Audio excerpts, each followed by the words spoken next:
اعوذ باللہ من الشیطان الرجیم بسم اللہ الرحمن الرحیم اقرأ بسم ربک الذی خلق خلق الانسان من علق اقرأ وربک الاکرم الذی علم بالقلم علم الانسان ما لم يعلم صدق اللہ العظیم رب اشرح لی صدری ویسر لی امری واحلل عقدۃ من لسانی یفقہوا قولی۔ اس سے پہلے کئی مرتبہ یہ عرض کیا جا چکا ہے کہ حضور پر جو پہلی وحی آئی تقریباً اجماع ہے اس پر کہ وہ یہ 5 آیات ہیں، سورہ علق تھی۔ آپ کی عمر شریف جب 40 برس کے لگ بھگ ہوئی، حضرت عائشہ صدیقہ رضی اللہ تعالی عنہا کی ایک روایت میں یہ ساری چیزیں موجود ہیں، تو خلوت گزرنی محبوب ہو گئی، غور و فکر کا غلبہ ہو گیا۔ پھر آپ غار حرا میں جا کر کئی راتیں کئی دن قیام فرما ہوتے تھے، اور شارحین حدیث کا اس پر اجماع ہے کہ وہاں آپ کیا کرتے تھے؟ کانا صفت و تعبدہ فی غار حرا تفکر والاعتبار، غور و فکر، سوچ بچار۔ اسی میں پھر ایک دن فرشتہ آیا ہے۔ فرشتے کا آنا اور فرشتہ کیا لے کر آیا جس پر کہ اس نے یہ کہا اقرا، پڑھو، وہ ذرا بات ہے کہ جو ذرا پیچیدہ ہے، سمجھنے کی ہے، وہ میں عرض کروں گا آپ سے۔ روایت یہ ہے کہ فرشتے نے کہا اقرا، تو حضور نے فرمایا ما انا بقاری۔ فرشتے نے اپنے ساتھ بھینچا لگا کر سینے کے ساتھ، پھر چھوڑ دیا، کہا کہو اقرا۔ حضور نے پھر کہا میں ما انا بقاری، تیسری مرتبہ پھر کیا، 3 مرتبہ کرنے کے بعد پھر یہ اقرا بسم ربک الذی خلق۔ تو اس میں میرے نزدیک وہ روایت صحیح ہے کہ یہ جو پہلی وحی آئی ہے یہ ما بین النوم والیقظہ، جبکہ آپ نیم بیداری اور نیم خوابیدگی کی کیفیت میں تھے، اور فرشتہ اس وقت ایک تختی پر لکھی ہوئی یہ آیات لے کر آیا تھا۔ ورنہ ظاہر بات ہے کہ آدمی پڑھا ہوا نہ ہو، تبھی اسی کی اپنی زبان میں کہا جا رہا ہو کہ یوں کہو، تو وہ تو کہنا مشکل نہیں تھا۔ 40 برس کی عمر تھی آپ کی، کوئی آپ بچے تو نہیں تھے، کوئی شے تھی کہ جس کو پڑھنا تھا۔ وہ جو پڑھنا ہے تو وہ اصل میں یہ اس عالم میں کہ جس کو آپ کہیں گے ما بین النوم والیقظہ، بیداری اور خواب کے بین کی کوئی کیفیت تھی جس میں کہ فرشتہ آیا ہے اور اپنی اصل ملک کی شکل میں آیا ہے۔ اس لیے کہ پھر اس نے جب وہ بھی کوئی چیز لکھی ہوئی لایا ہے، روایتوں میں آتا ہے سونے کی تختی تھی جس پر یہ آیات لکھی ہوئی تھی، تو اس پر آپ نے کہا ما انا بقاری، میں تو پڑھا ہوا نہیں۔ اب بات اس کے ساتھ مطابقت رکھتی ہوئی ہے، لیکن پھر جو سینے کے ساتھ بھینچا ہے 3 مرتبہ، تو اس سے گویا کہ آپ کے اندر وہ استعداد پیدا ہو گئی، پھر آپ نے اس کو پڑھا۔ اور یہ میں یاد دلاتا ہوں کہ میں نے جب کہا تھا کہ جب دوسری وحی فترت کے بعد آئی ہے سورہ مدثر کی، تو حضور نے جب دیکھا تھا کہ اب یہ افق اعلیٰ پر یا افق مبین پر حضرت جبرائیل نظر آئے، کیسے پہچان لیا؟ وہی فرشتہ جو غار حرا میں آیا تھا، تو وہاں بھی وہ اپنی اصل ملک کی شکل میں تھے، لیکن وہاں جو رویت حضور کو حاصل ہوئی تھی وہ پوری بیداری کی حالت کی نہیں تھی، ما بین النوم والیقظہ، یعنی کچھ نیم خوابی اور نیم بیداری کی کیفیت تھی، لیکن دیکھ لیا تھا حضرت جبرائیل کو ان کی اصل ملک کی شکل میں اس وقت۔ لہذا پھر جب وہ پہاڑ سے اترتے ہوئے یا محمد کی صدا آئی، اور پھر آپ نے 2 مرتبہ تو ادھر ادھر دیکھا، کوئی نظر نہیں آیا، تو آپ کو کچھ خوف سا بھی طاری ہوا۔ پھر اچانک نگاہ اٹھی تو دیکھا کہ وہی فرشتہ کہ وہی کے جو غار حرا میں آیا تھا، اس طرح ہے کہ آسمان زمین کے مابین افق پر، اور اس طرح سے کہ پورا افق بھر گیا۔ تو یہ ہے اس کا پس منظر۔ اقرا بسم ربک الذی خلق، پڑھو اپنے اس رب کے نام سے جس نے پیدا کیا۔ خلق الانسان من علق، انسان کو پیدا کیا اس نے اس جون کی طرح کی چیز سے کہ جو رحم مادر میں چمٹ گئی تھی۔ اقرا وربک الاکرم، پڑھو اور تمہارا رب بہت کریم ہے، بہت کریم ہے، بہت مہربان ہے۔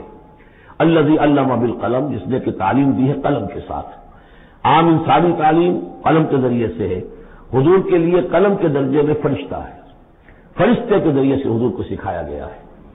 علم الانسان ما لم یعلم، اور انسان کو سکھایا ہے جو کچھ کہ وہ نہیں جانتا تھا۔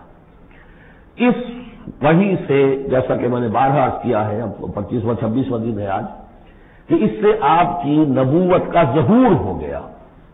نبی تو پیدائشی طور پر نبی ہوتا ہے، لیکن اس کا ظہور ہوا ہے اس وحی کے ساتھ۔ البتہ اس میں کوئی تبلیغ کا حکم نہیں ہے، وہ تو پھر جب وہ وحی آئی ہے، جب کہ فرشتے کو دیکھا ہے افق اعلیٰ پر، افق مبین پر، اس کے بعد جب گھر گئے ہیں اور پھر آپ کمبل اوڑھ کر لیٹ گئے ہیں، دہشت کی کیفیت طاری تھی. پھر وہ سورہ مدثر کی آیات نازل ہوئی، یا ایھا المدثر قم فانذر وربک فکبر.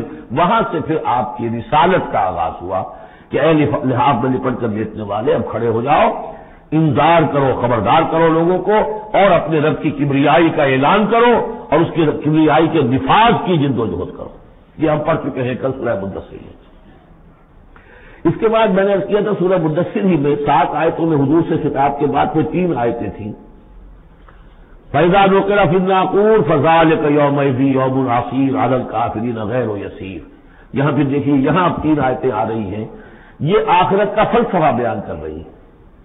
کَلَّا إِنَّ الْإِنسَانَ لَيَطْغَىٰ. کوئی نہیں، انسان طغیانی پر، سرکشی پر، زیادتی پر، ظلم پر، تعدی پر آمادہ ہو ہی جاتا ہے. کیوں ہو جاتا ہے؟ وہی حساس اور ذہین آدمی جو بیٹھا غور کر رہا ہے کہ یہ کیا ہو رہا ہے معاشرے میں، کیوں ظلم ہو رہا ہے، کیوں تعدی ہو رہی ہے، کیوں غلط روی لوگوں نے اختیار کی ہے. ہو جاتا ہے انسان. کیوں ہو جاتا ہے؟ الراہ استغنا، وہ اپنے آپ کو دیکھتا ہے کہ اس پر پکڑ کوئی نہیں. انگارہ زبان پر رکھوں گا تو جل جائے گی، جھوٹ بولوں گا کچھ بھی نہیں ہوگا، اگر میں کہیں زہر کھاؤں گا مر جاؤں گا، حرام کا مال کھاؤں گا کچھ نہیں ہوگا. کہ یہ دنیا جو ہے یہ فزیکل لاز پر چل رہی ہے، یہاں مورل لاز جو ہے آپریٹو نہیں ہے. اخلاقی قوانین ہے تو صحیح موجود، انسان کے نفس میں ہے، یہ اچھائی یہ برائی، لیکن دنیا جو چل رہی ہے اس میں ان اخلاقی قوانین کا کوئی دخل نہیں ہے. وہ صرف فزیکل لاز پر چل رہی ہے. آگ جلا دے گی اور جھوٹ سے کچھ بھی نہیں ہوگا، کھانا بھی نہیں ہوگا. اور آپ نے اگر کہیں پر سنکھیا کھا لیا تو مر جائیں گے، اور آپ حرام خوری جتنی جائے کرتے جائیں کچھ نہیں ہوگا. یہ جو ہے کہ moral law is not operative, جبکہ فزیکل لا آپریٹو ہے. اس وجہ سے انسان جو ہے سرکشی پر، تعدی پر آمادہ ہو ہی جاتا ہے. اب اس کا علاج کیا ہے؟ ان الی ربک الرجعی. یہ عقیدہ کہ تمہیں اپنے رب کی طرف لوٹ کر جانا ہے، حساب کتاب ہوگا، جواب دہی ہوگی. یہ یقین اگر دل میں بیٹھ جائے تو سیلف سینسر ہو جائے گا اس کے اپنے اندر. کوئی کام ایسا نہ کروں جس کی جواب دہی نہ کر سکوں، جانا ہے. گویا کہ حل جو ہے اس پورے معاملے کا، کسی معاشرے میں اخلاقی زوال آ چکا ہو تو صرف ایک ہے، اور وہ ہے آخرت کا یقین اگر ہوگا کہ ہر چیز کی جواب دہی ہوگی، حساب کتاب ہوگا.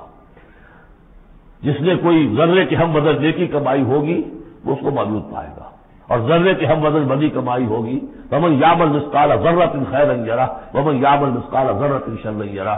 جب تک یہ نہیں ہوگا، واقعہ یہ ہے کہ انسان جو ہے ظلم، تعدی، جہاں کہیں بھی ہاتھ پڑ سکتا ہے کوئی نہ کوئی غلط حرکت کرے گا. اب اس کے بعد تیسرا حصہ وہاں تھا ولید بن مغیرہ سے متعلق، اور یہاں تیسرا حصہ جو ہے وہ متعلق ہے ابو جہل سے. ارایت الذی ینہا، کیا تم نے دیکھا اس شخص کو کہ جو روکتا ہے، عبدا اذا صلی، ہمارے ایک بندے کو جبکہ وہ نماز پڑھتا ہے. یہ کچھ ظلم اور زیادتی ہوئی ہے 2 مختلف مراحل پر. 2 واقعات تو ہمیں ایسے ملتے ہیں کہ حضور کو نماز سے روکا گیا اور آپ کو ایذا پہنچائی گئی اور کوئی غیر معمولی واقعہ نہیں ہوا. ایک مرتبہ حضور صلی اللہ علیہ وسلم سجدے میں تھے تو بیٹھے ہوئے تھے دور پہ کچھ وہ جو ابو جہل اور اس کے ساتھی. انہوں نے کہا کہ کوئی ہے ذرا جو فلاں جگہ پر اونٹ ذبح ہوا، اس کی اوجڑی پڑی ہوئی ہے، وہ اوجڑی لا کے محمد کی گردن پہ رکھ دو جب اس سجدے میں جائے. تو حضور سجدے میں گئے تو وہ اوجڑی لا کے، اونٹ کی اوجڑی بھری ہوئی وہ لا کے رکھ دی. تو آپ سر نہیں اٹھا پا رہے تھے. پھر حضرت فاطمہ کو معلوم ہوا، وہ آئی ہے دوڑتی ہوئی، پھر انہوں نے وہاں سے اس کو ہٹایا ہے. اور تو اس وقت ایک زیادتی یہ کی گئی، اس وقت کوئی غیر معمولی واقعہ نہیں ہوا، یعنی کہیں اللہ تعالیٰ نے پکڑا نہیں اسے. ایک موقع پر یہ ہے کہ حضور نماز پڑھ رہے تھے تو وہ آیا، اس نے آپ کی گردن کے اندر چادر ڈال کر اس کا ایک پھندا سا بنا کے کھینچا کہ آپ کی آنکھیں اگل پڑی. لیکن تیسرا واقعہ آتا ہے کہ ایک موقع پر حضور صلی اللہ علیہ وسلم نماز پڑھ رہے تھے تو اس نے ڈانٹا اور کہا کہ محمد میں نے تمہیں منع کیا مت نماز یہاں پڑھا کیا کرو، اور وہ پھر آگے بڑھا کو اسلام کرنے کے لیے پھر پیچھے ہٹ گیا. لوگوں نے کہا کیا ہوا؟ تو کہا کہ مجھے اپنے اور محمد کے درمیان ایک کھائی نظر آئی جس میں کوئی پروں والی مخلوق تھی اور وہ میری ٹکا بوٹی کرنے کو تیار تھی. اس سے خوف کھا کر وہ پیچھے ہٹ گیا.